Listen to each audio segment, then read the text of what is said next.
أعوذ بالله من الشيطان الرجيم. بسم الله الرحمن الرحيم. السلام علیکم ورحمۃ اللہ وبرکاتہ۔ آج کے سبق میں ہم پڑھیں گے سورۃ البقرہ آیت نمبر 5 تا 7۔ تو آئیے ہم اپنے سبق کا آغاز کرتے ہیں۔ اولئک علی ھدی من ربہم واولئک هم المفلحون۔ ان الذین کفروا سواء علیہم اانذرتہم ام لم تنذرهم لا يؤمنون۔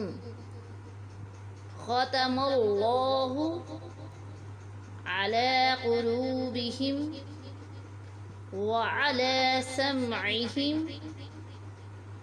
وعلى أبصارهم غشاوة ولهم عذاب عظیم۔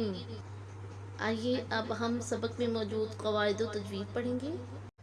اولئک، یہاں دیکھیں لام کے اوپر کھڑی زبر ہے، اسے ہم ایک الف کی مقدار لمبا کر کے پڑھیں گے، اور یہ مد کی علامت ہے، اسے مد متصل کہتے ہیں۔ اسے 3 سے 4 الف کی مقدار لمبا کر کے پڑھیں گے۔ اولئک علی، یہاں پہ بھی لام کے اوپر کھڑی زبر ہے، اسے 1 الف کی مقدار لمبا کر کے یہاں دیکھیں ادغام کا قاعدہ ہے۔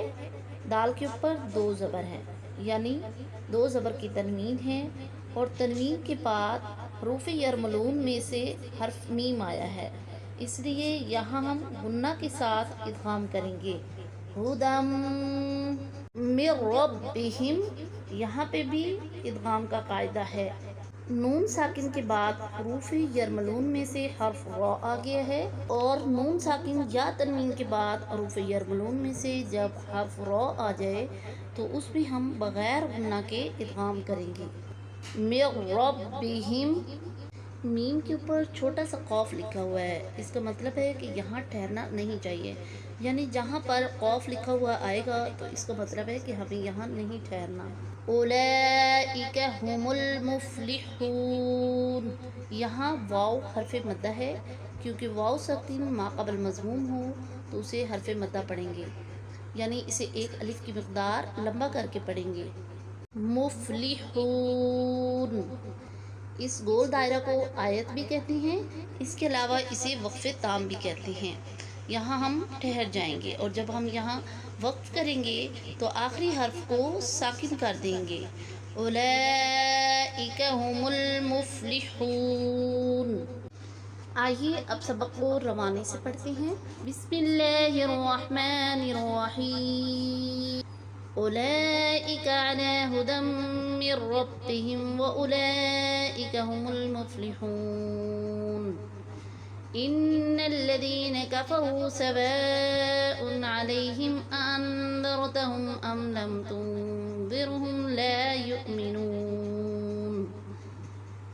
ختم اللہ علی قلوبہم وعلی سمعہم